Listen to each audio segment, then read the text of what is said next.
Hi guys, Assalamualaikum. So, Ramadan is 9 days away. 9 days away. And I haven't actually made a video about preparing for Ramadan, but I have been trying to prepare for Ramadan for the past few weeks because I am so excited for Ramadan to come.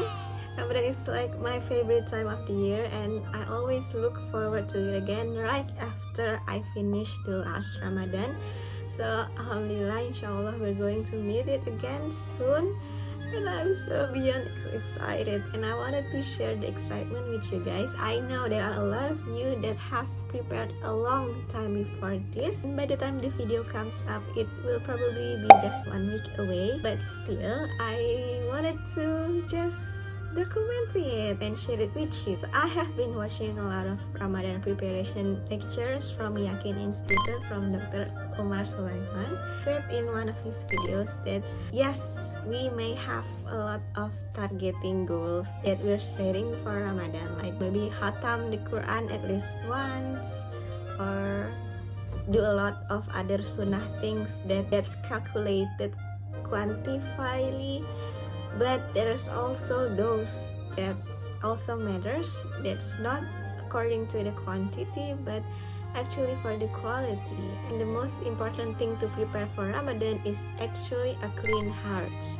A clean heart that is clear for all the grudges, of all the envy that we may have towards a person. And that's the first most important thing to enter Ramadan. And so I want to put it out there to be a reflection for all of us. Do we still have an unresolved issues maybe with someone else? And if we do, maybe we should do something about it. We should call that person. We should make amends, compromise, apologize. And it's not for the best of them, but it's for the best of us. If we want to seek forgiveness from Allah in the holy month of Ramadan, why we don't want to forgive our friends and family too?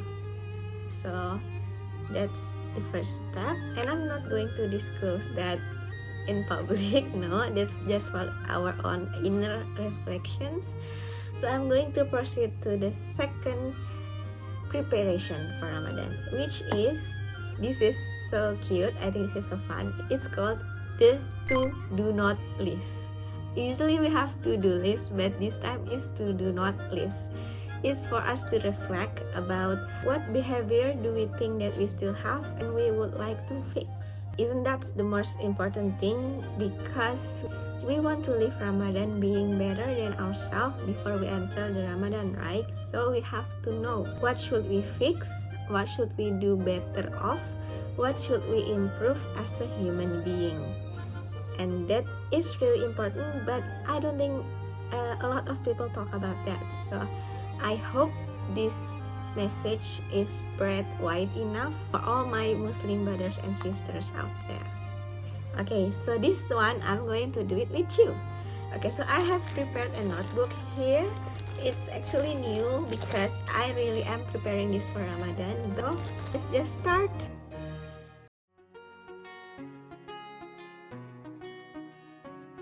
رمضان تجلى وابتسم طوبى للعبد إذا اغتنم رمضان تجلى وابتسم طوبى للعبد إذا اغتنم أرضى مولاه بما التزم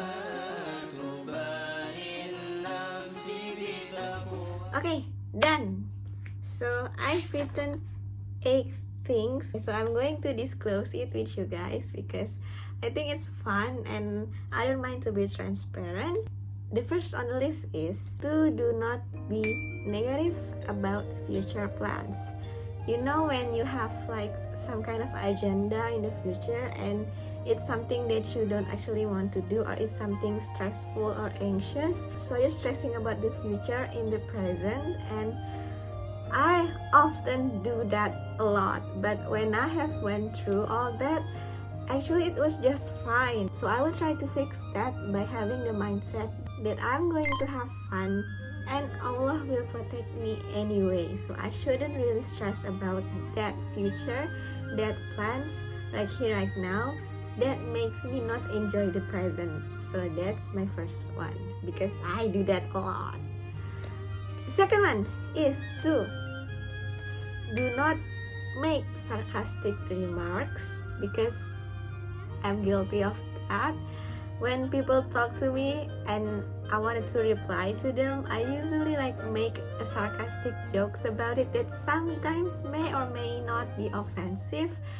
So I really want to decrease that amount, especially the one that hurts them. So I'm going to fix that by get to the point and be gentle when I talk to them. If they ask me something and my answer is actually A, but I often take a detour to the sarcastic street before I tell them my answer. It is entertaining, and me as a creative person, as a scriptwriter, as a sitcom lovers, I actually love that, but I don't think it's really good because we don't know how the person will feel. So I really should just get to the point. That's number 2. Okay, number 3 is to do not avoid eye contact. And that's why I'm trying to make these videos, because I'm really actually talking to the camera and I'm not really taking my eyes off of you, because that is one of my practice to do that. But if you're actually a human being right now in front of me, I usually just look anywhere. So hopefully if I can do that with the camera, I can do that with someone else, if that actually makes sense. So I'm going to fix that by being relaxed, talking eye to eye. Okay, so the fourth one is to do not be grumpy to my dad and brothers. I really have some relationship with them, my dad and my brothers, and I like to be the grumpy little daughter and sister to them because of my own sake of entertainment, and I really should stop doing that because I actually think that they're a good person and I should just be cheerful also with them like I am with my mom. So I hope I can do that because sometimes they annoy me and I lost all the mood to be positive. Okay, so I'm going to fix that by smiling more often to them. Let's try that. And the fifth one is to be overprotective of my money. And to fix that, I will share and donate more.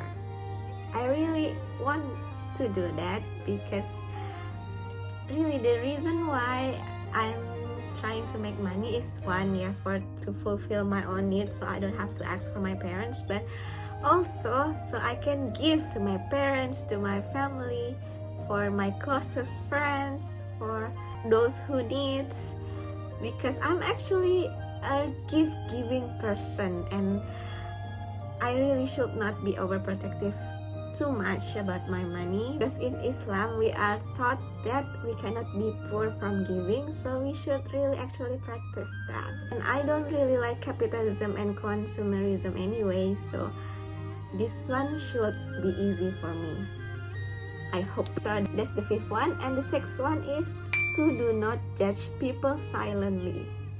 Yes, I judge people a lot, and it's not a good feeling actually, but sometimes I do that automatically. So I'm trying to fix that by if I know them, I will talk to them directly and gently of the things that I'm judging to them, if I am brave enough. I hope I do, or I just stop judging at all. And B, if I do not know them, like maybe they're a public figure that I actually don't like watching their contents, I will fix my judging by avoiding to watch their content. At least that way I don't have any material to judge. So that's the sixth one. So the seventh one is to do not sleep after Fajar. Yes, I'm guilty for this. I always sleep after Fajar, at least after sunrise. And I really need to find a way to fix that. I write here to fix. I will fix that by doing something active. I'm thinking about making my gaming content. Maybe it's exercising also, but I don't know if I could that during fasting. So I think I'm going to just write the general, do something active here. Yes, I often sleep after Fajar, and I certainly hope I will no longer do that and look for another nap time on some other time of the day. So for the 8th one and the final one is to do not stress about this. I have to admit, last Ramadan, there's this boy that I like. I don't know why we're getting closer in Ramadan. Like, why do we choose that month of all the months in the year? So I actually lost my focus a little bit. And so when I like a guy, I used to be so anxious and stressful about it. So now 1 year later, hopefully I could no longer stress and anxious about them that much anymore, or maybe at all. So I'm going to fix that by focus on my worships. Hopefully that could neutralize that. Yes, I am in the age of I could actually getting married, but I am not actually mentally ready yet, so I don't want to think too much about that now. So I just want to focus on my act of worships, to be a better person, to fix all of my bad habits. So that's all for my 8 to do not and to fix list. So I hope this actually inspire you and give you some insights and thoughts to do it yourself too, together with me. So let's just make the most of this Ramadan, and in the end we can rebirth as a better person. So that's all for me now. I'll see you later. Assalamualaikum.